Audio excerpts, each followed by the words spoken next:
What up, world? It's your boy Big Willie, aka the Pac Mac. I hope y'all are having a great day today. As always, I am blessed and happy to see you. So, foundations. I finally got to touch a little bit of foundations on Arena yesterday, and I mean it's a core set. It's a fun little core set, but there's a lot of new to Magic cards in here that I just want to go over a handful of them. A lot of them that aren't really reprints, although there is some reprints that need to be highlighted and said something about. But let's go ahead and talk about some. So the first one, I'd be remiss. We're gonna go in color order: white, blue, black, red, green. Um, I'd be remiss if I didn't mention Heir Apparent. Heir Apparent is going to be.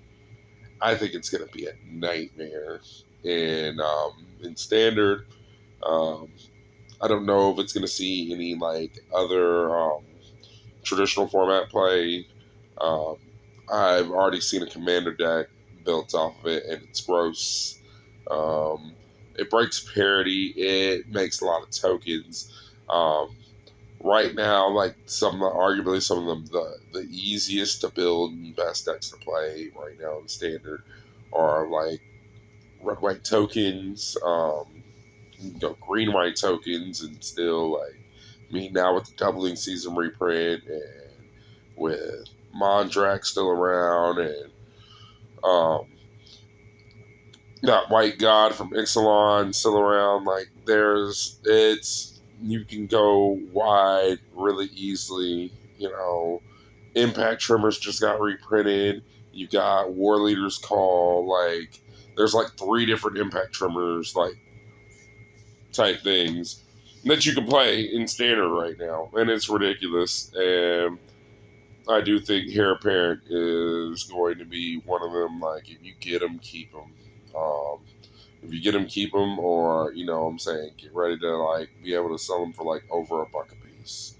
Most of these cards that break parity end up being at least $1 or two. So um, the next one is Exemplar of Light. Now, I am a big fan of the game life and do things strategy, and you've got so many little whenever you gain life, give it a +1/+1 counter guys, and Exemplar of Light is no stranger to that. There's I want to say 4 or 5 of them, and they've reprinted two not quite Soul Warden creatures in there. There's a 1/2, I think it's a rabbit or a mouse or something, and then there's an angel. Layla, calm down. An Exemplar of Light is another one that says whenever you gain life, it gets a muscle counter, and it also draws you cards. Super good, super good, super good, super good. The next one I wanted to mention is Drake Hatcher.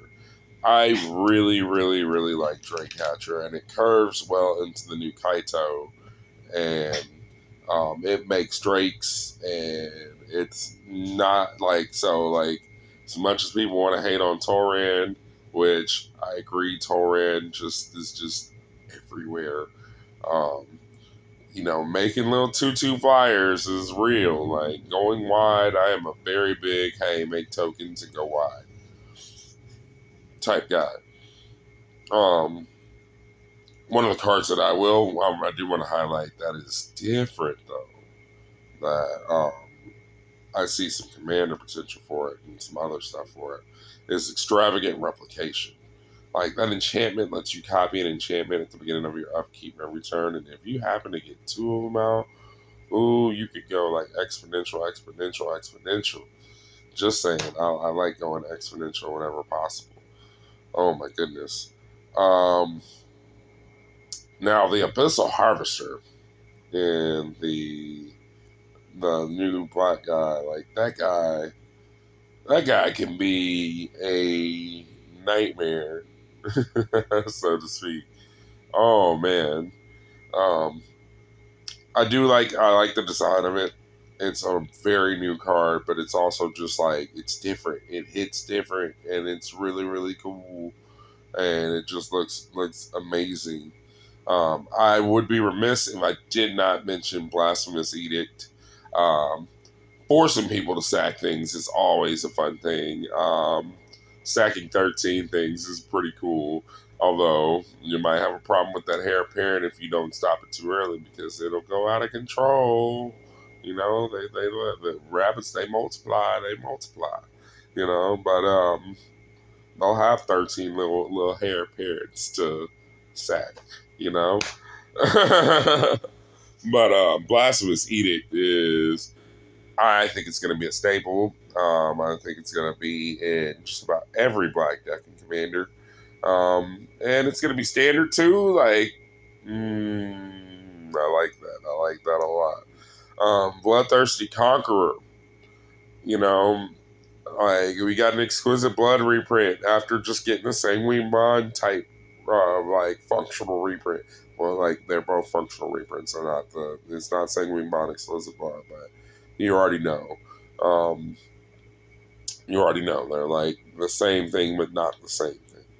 Um, and now we got both of them, and there's so many things that Bloodthirsty Conqueror combos with in the set. There's like a bunch of little hey, whenever an opponent loses a life, you gain a life. You know, they want that combo to be a thing, and I'm not mad at it. I'm not mad at it at all. Um, The next one is Kellen. I do like Kellen a lot. I was wondering where he was in these past couple sets because I figured he was the new main character. He was going to be the new, like, the guy, you know? But now that we got another Kellen that literally is like, what's the one? It's similar to the red white guy that, like, you know, has 3 stages. All these little 3 stages people. I'm glad they brought another, like, hey, you know, if he's this, he becomes this, and if he's this, he becomes this. And I think he's got some fringe play. I think he will see some play, and I think he's got an opportunity to see play at Modern. You know, I said the M word. You know, he's no Ragavan, but he almost is. He almost is. And he can become a double striker, which means he can do some stuff that Ragavan can't. So, yeah. Um, there's a lot of goblins in this set. And, I mean, there's a lot of them between the Jumpstart, between the kit. There's like a new Goblin lore. There's a couple of new little goblins. There's a couple new legendary goblins. One of the ones that I wanted to highlight is the one that's actually the main set, the Seer Slicer Goblin. Um, it's a goblin that makes goblins. I don't know if I mentioned it before, but like tokens are real, and I like I like things that make dudes. If you can make more dudes, hey, more bodies means that I'm gonna be harder to deal with. You know. Plus, there's a new trumpet blast that either makes dudes or trumpet blasts. So like what's it called? I think it's called like Goblin Surprise. Like yeah, going wide and doing the thing is like red white is honestly like probably one of the like safest, easiest decks to build, and just going wide and just beating everybody. It's great. It's great. It's great. It's great. Man, I would be remiss if I didn't mention loot. Um, I love like I like his design. I like that he lets us play an additional land.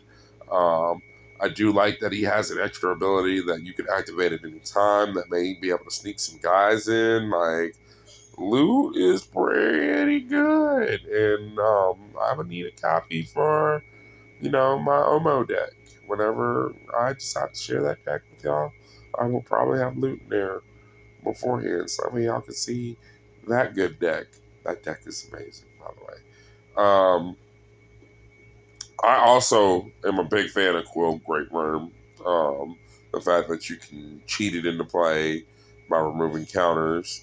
Um, Quill Great Worm. I'm a plus one counters guy. Like, yo, that guy is ridiculous.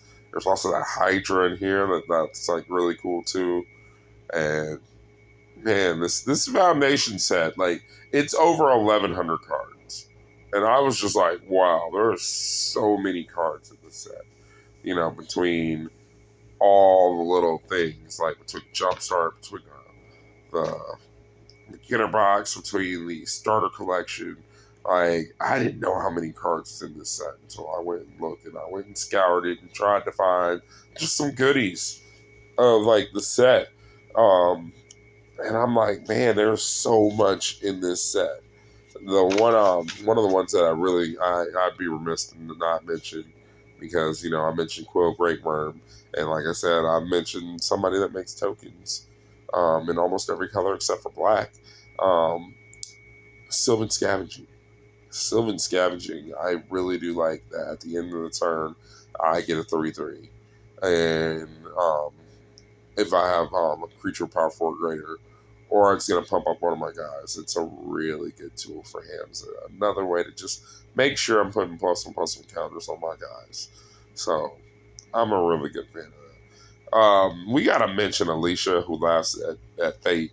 Like, I played against her, and I did not realize how like ridiculous she could be, which is why like I had to immediately be like, okay, well, we're gonna figure out how to get rid of her and get rid of her.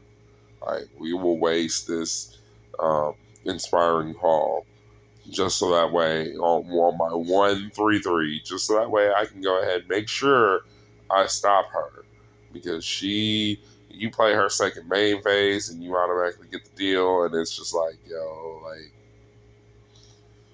she gets value. She gets value. She gets value. She gets value. And she's in red, and you got the little goblin that shoots people. She gets value. Like, she's so good. Why did they put Violent Outburst in Jumpstart? Like, you'll see the card up here. Like, why, why, why? Like, why? You know, as a living in player, I'm kind of like offended, because like the card recently got banned, and it made that deck obsolete, kind of, sort of. Not really, not really. We figured out Plan Bs and Cs and Ds. We gonna play living in somehow. But come on, man, come on. Um, we also, I mean, it's a reprint. Progenitus is in there, and the only reason why I'm mentioning it is because anyone who plays that in Commander is a liar. And I'm gonna stand by that statement. They are a liar. If they're playing Progenitus, they're not playing Progenitus. They're just playing 5-color. They're lying to you. Speaking some truths though, Sire of Seven Deaths. It's so great. Like, this is 7 abilities, 7/7 for 7 with ward 7 life. Like, yo, like,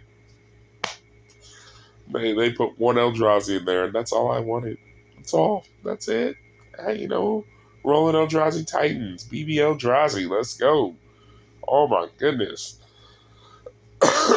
I like Sire of Seven Deaths, and anyone gets like a super cool foil version, full art one of it, that wants to trade it, holla at your boy. The next one is the Leyline Axe. That Leyline Axe, it's a ley line. Like, it's another ley line. Now it's like we've got what I want to say about 17 different ley lines now. Like, man, like, Leyline Axe looks really, really cool, and I'm really excited to play it. It's one of them. Just, hey, look, I like pregame actions. Pregame actions are really cool, and Leyline Axe is one of them that's like, hey. And the last one that I wanted to mention was Scrawling Crawler. Scrawling Crawler is really, really cool. Um, I like the design of it. I do like that it's Underworld Dreams, but in every color. It lets everybody draw. Um, It's also really, really good for Valgavoth. You know, and I mean, as you know, I just recently built a deck with that, and I've been playing that a lot lately. I've been playing with my homeboy's deck like the whole time, and I need him to play with it because it's so great.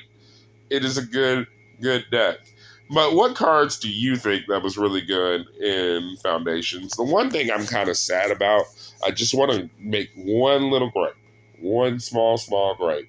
Um, the temples, like, why did they get reprinted? Like, you could have reprinted the check lands. You could have. This would have been a real good place to reprint the battle bond lands.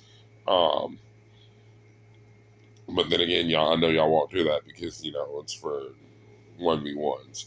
But like the check lands, and like Dragon Skull Summon and all them, like I would have done them instead of the temples. Like nobody likes any lands that come into play tap, and you've got like 3 different ones that comes into play tap, and it's just like, why are they still rare?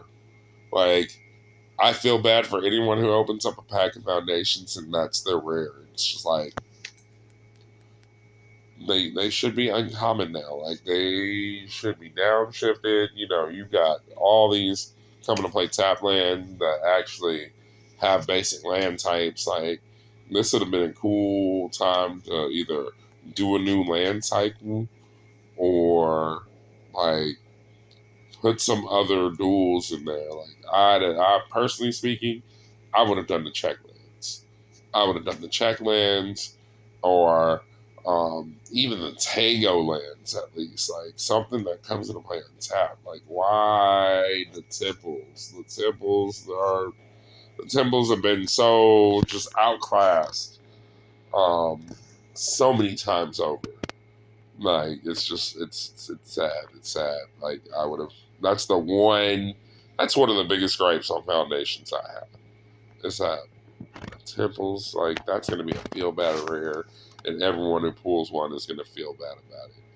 I feel even worse for like the people who pre-released it and they get the temple as their pre-release card. It's like why couldn't I got anything else? You know what I'm saying? I'm just being real with you. Just being real. Sorry I had to gripe about that. But anyways, what do you like about Foundations? What things would you like to see differently? Um, Let me know what cards you're looking forward to. We're still gonna have a deck tech this Friday. I still don't know what it's gonna be, but we're gonna figure it out. Either way it goes, I hope y'all are having a wonderful, wonderful day. Remember, it is all about the gathering. Holla at your boy. Peace.